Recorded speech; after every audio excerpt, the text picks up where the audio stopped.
জাগ্রত কবি মুহিব খানের লেখা আল কোরআনের কাব্যানুবাদ।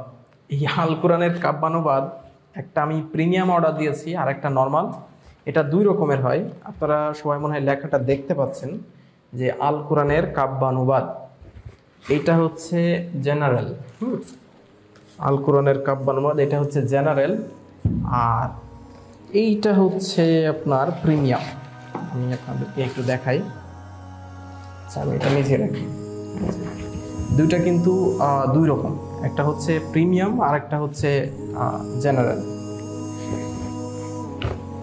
আচ্ছা, আর এই দুইটা হচ্ছে এই কোরআনের প্রত্যেকটা কোরআন যদি আপনারা অর্ডার দেন তাহলে এরকম ব্যাগগুলোর সাথেই থাকবে। তো এই দুইটার মধ্যে কি কোনো পার্থক্য দেখতে পাচ্ছেন আপনারা? এটা হচ্ছে, আমি প্রিমিয়ামটাই খুলি। এটাতে কিন্তু কোনো খাপ নেই, হ্যাঁ, এটার কোনো প্রোটেক্টর নেই, বাট এইটাতে একটা প্রোটেক্টর দেওয়া হয়েছে। আমি যদি প্রোটেক্টর থেকে বের করি, খুবই শক্তপোক্ত একটা কেস এখানে দেওয়া হয়েছে। যাই হোক, এটা হচ্ছে প্রিমিয়াম ভার্সন। আমি প্রিমিয়াম ভার্সনটাই ওপেন করি। মুহিব খানের সে বিখ্যাত কোরআন, যেটা পুরোটাই গ্লসি আর্ট পেপারে লেখা হয়েছে, অর্থাৎ চকচকে যে পেপারটা আমরা দেখতে পাই বাচ্চাদের বই ব্যবহার করা হয়, সেই চকচকে পেপারটা। আমি যদি একটা আয়াত পড়ি এখানে, সূরা ফাতিহা।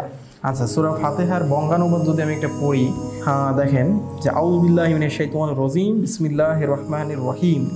এর বাংলা অনুবাদ করা হয়েছে, আশ্রয় চাহি আল্লাহর, যেন শয়তান দূরে রয়, শুরু করিলাম আল্লাহর নামে, দয়ালু করুণাময়। এই যে প্রত্যেকটা আয়াত এভাবে ছন্দে ছন্দে, পুরো ৬,০০০ আয়াত এইভাবে মুহিব খান তার জীবনে এত কষ্ট করে এই জিনিসটা রচনা করেছেন। আমি সূরা ফাতিহার প্রথম আয়াত টাইপের পড়ি। প্রশংসা সব আল্লাহর, যিনি সারা জাহানের রব, দয়ালু মহানুভব, আর যিনি বিচার দিনের সব। এই পুরো কোরআন কিন্তু এইভাবে ছন্দে ছন্দে রচনা করা।